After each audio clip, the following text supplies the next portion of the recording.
Baik, saya persilakan Pak Asep PLT Deputi Penindakan KPK untuk menyampaikan siaran pers tentang kegiatan tangkap tangan dugaan tindak pidana korupsi di wilayah Sumatera Utara. Kami persilakan Pak Asep. Baik, Mbak Yeye, terima kasih. Pada hari ini kita akan sampaikan yang pertama-tama adalah terkait dengan kronologisnya, di mana sejak beberapa bulan yang lalu itu ada informasi dari masyarakat kepada kami terkait dengan dugaan tindak pidana korupsi, kemudian juga adanya infrastruktur di wilayah tertentu di Sumatera Utara, kualitasnya yang memang kurang bagus, sehingga diduga ada tindak pidana korupsi pada saat pembangunannya. Di pertengahan tahun ini ada beberapa proyek jalan, ya, khususnya ini jalan, ada beberapa proyek jalan di Sumatera Utara. Nah, sekitar awal minggu ini diperoleh informasi ada kemungkinan pertemuan dan juga terjadi penyerahan sejumlah uang. Kami sudah mendapatkan informasi ada penarikan uang sekitar 2 miliar dari pihak swasta, yang kemungkinan besar uang 2 miliar ini akan dibagi-bagikan kepada pihak-pihak tertentu, di mana pihak swasta ini berharap untuk memperoleh proyek, ya, terkait dengan pembangunan jalan. Dengan adanya proyek jalan tersebut senilai 231,8, maka kami memutuskan sini karena sudah ada pergerakan uang, nih, deliver uang itu. Ini masih pada tahap awal, ya, rekan-rekan. Ini supaya pihak swasta ini dengan perusahaannya memenangkan proyek-proyek jalan tersebut. Gitu. Kita dihadapkan pada dua pilihan. Pertama adalah kami menunggu sampai dengan proses lelang ini berjalan, kemudian pembangunan jalan ini berjalan, dilakukan oleh pihak-pihak yang memang sudah disetting menang. Kita akan menunggu nanti sejumlah uang, pada umumnya 10-20%. Berarti kalau dari 231,8 miliar itu ada sekitar 46 miliar. Ini akan digunakan untuk menyuap. Nah, apakah kami harus menunggu sampai uang itu cair, kemudian diserahkan kepada para pihak, lalu kami tangkap dan kami bawa sejumlah uang itu sekitar 46 miliar sebagai buktinya ke sini. Nah, pilihan kedua adalah kita ingin mencegah supaya pihak-pihak ini tidak mendapatkan proyek tersebut. Kenapa? Karena kalau dibiarkan pihak-pihak ini mendapatkan proyek, ini tentu nantinya proyek yang atau hasil pekerjaannya tidak akan maksimal, karena sebagian dari uangnya tersebut, paling tidak tadi sekitar 46 miliar, itu akan digunakan untuk menyuap, memperoleh pekerjaan tersebut, tidak digunakan untuk pembangunan jalan. Nah, tentunya pilihan kedua inilah yang diambil. Walaupun ini uang yang terdeliver kepada para pihak itu tidak sebesar kalau KPK mengambil opsi yang pertama.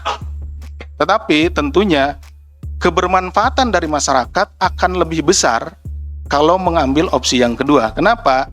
Pihak-pihak atau para pengusaha yang akan mendapatkan pekerjaan dengan cara-cara curang, dengan cara-cara menyuap, itu kemudian akan kita gagalkan. Terbukti hari ini kita bisa menangkap mereka dengan barang bukti, walaupun dengan barang bukti yang lebih sedikit, tidak 46 miliar, tetapi perusahaannya tersebut tidak akan menjadi pemenang. Ya, tidak akan menjadi pemenang atau yang melakukan pekerjaan pembangunan jalan tersebut. Sehingga kita berharap nilai kontrak 231,8 miliar untuk pembangunan jalan di beberapa ruas jalan yang ada di Sumatera bisa dimenangkan oleh perusahaan-perusahaan yang kredibel. Sehingga hasilnya nanti ke depan ya, kita tunggu ya, jalan yang dihasilkan itu bisa lebih baik, kualitasnya lebih baik, dan tentunya ini akan menjadi hal yang positif bagi masyarakat. Jadi yang kita lihat itu adalah outcome-nya, bagaimana masyarakat mendapatkan sesuatu yang lebih baik. Saya lanjutkan rekan-rekan.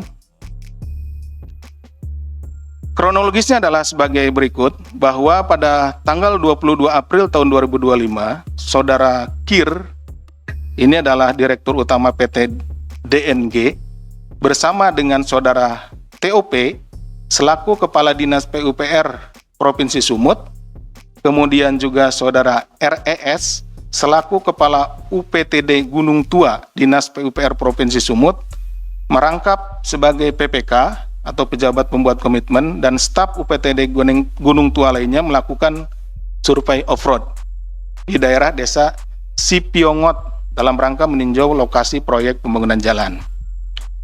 Saudara TOP selaku Kepala Dinas PUPR kemudian memerintahkan Saudara RES untuk menunjuk KIR sebagai rekanan penyedia tanpa melalui mekanisme dan ketentuan dalam proses pengadaan barang dan jasa. Jadi pada saat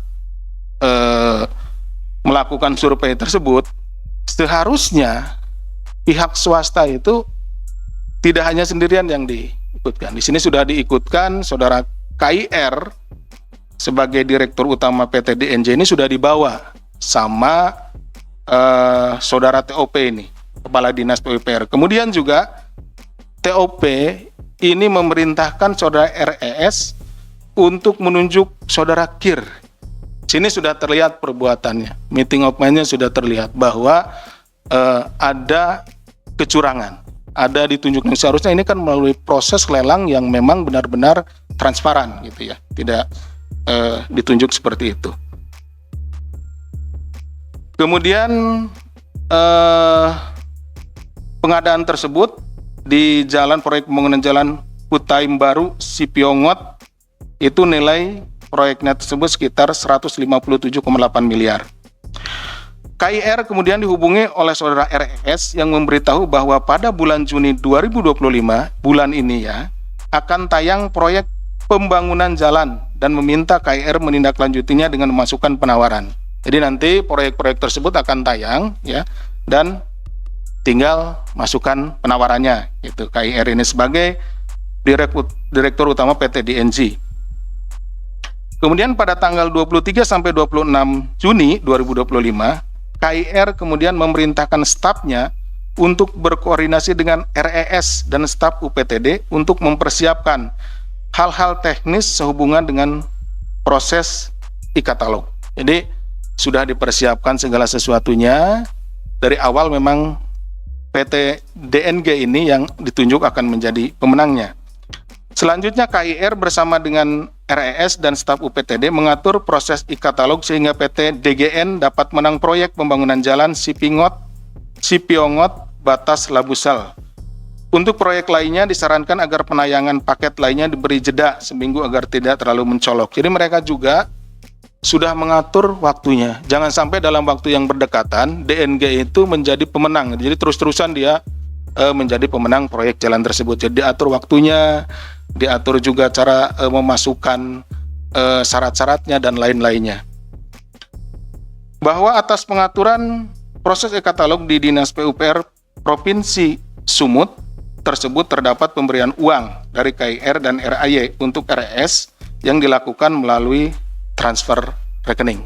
Jadi ada yang diberikan secara langsung tunai, ada yang diberikan juga melalui transfer seperti itu. Nah ini seperti perskot atau uang muka gitu seperti itu, karena ada hitung-hitungannya seperti kepala dinas akan diberikan sekitar 4-5% dari nilai proyek.